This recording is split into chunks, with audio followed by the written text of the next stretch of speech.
Okay,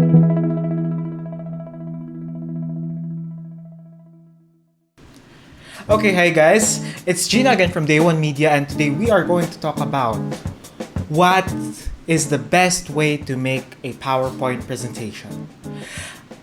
I know that a lot of us, when it comes to making PowerPoint presentations, we're a little bit dumbfounded, especially when we're about to begin, especially when we're about to conceptualize of an idea of how to make a PowerPoint presentation. But the simplest guide or the simplest tip that I can share with you guys is that the four words or the KISS principle. Keep it simple, stupid. So that's essentially what I want to share with you guys. That when you come up with a PowerPoint presentation, it's all about really keeping it as simple as freaking possible, diba? Simply because of the fact that when you are telling a story to your viewers, when you're trying to show a presentation, a slide, a pitch deck, or whatever you want to show to your viewers, it needs to be as simple as possible. It needs to be understandable by a kid, maybe. How do you achieve this? Add as many photos as possible. That's one of the best ways in order to keep it simple and stupid. Make sure that each slide only consists of a couple of maybe 2 to 3 sentences max. Has to be in big letters. You need to make all of the important parts in bold, all of the important text parts in bold. Maybe emphasize some of the more important data. So that's the important thing when it comes to making a PowerPoint presentation. It needs to be something that's easily understandable to basically anyone. And also another tip that I have to share with you guys is that when coming up with a PowerPoint presentation, it would be nice if you can come up with a sort of story. Now, don't just make a PowerPoint presentation and make one because you have a format or make one because you have a form of or a guide from your professor or teacher. Make a PowerPoint presentation based on a storyline. How do you do that? Well, you try to connect to the common person. Ayun nga, as I said in the first principle, keep it simple, stupid. Try to think of who you're targeting. Try to think of who your audience is. Maybe it could be your professor. Maybe it could be your fellow student. Maybe it could be a consumer. So, keep in mind these types of people and try to make a story, a walkthrough of their life. Maybe you can try to think about their pain points and then explain that in a story form. Explain that in a way that's appealing to the end user. So that's one of the ways that you can grab your viewers' attention is that try to understand what they're going through, what their pain points are. What else? When it comes to making a PowerPoint, don't read. If you do have to read, make sure that it's only like a single sentence and that's it. The rest, try to come up on your own. Try to memorize. I remember the first presentations that I've ever done. A great way to practice presenting is by putting speaker notes. When I wasn't this well versed when it comes to presenting yet, I used to use speaker notes all the time.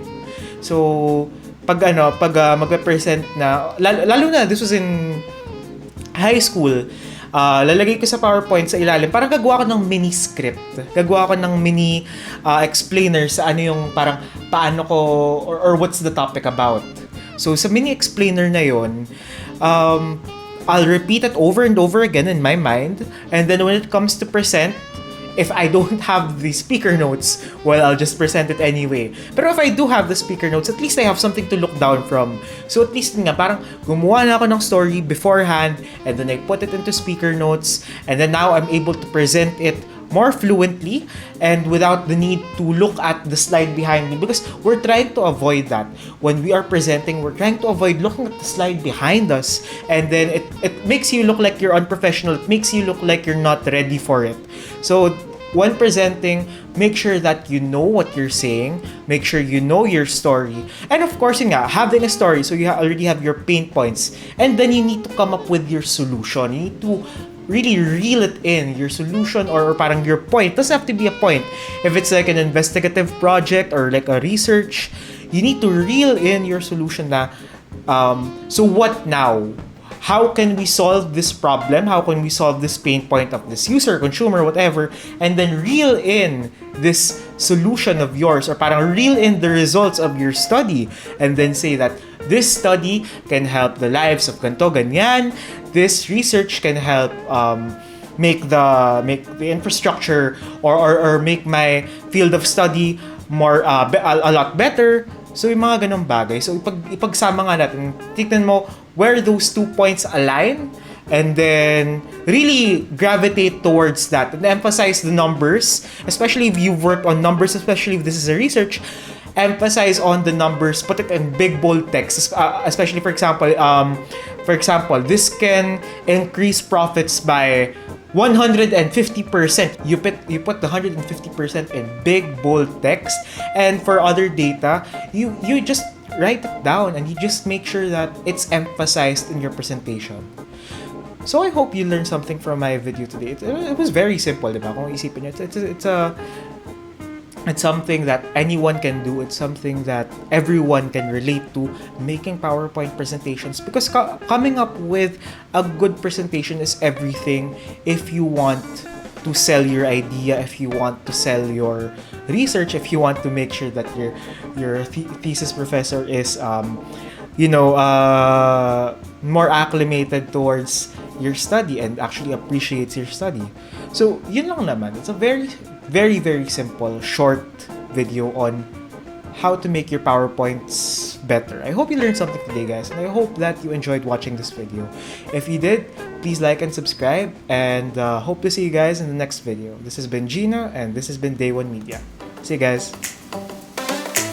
Now, what is that, you might ask? It's painting your own graphics card, in our case, a GTX 1060 OC edition. We'll try to see if it has any semblance of working or if the water is leaking.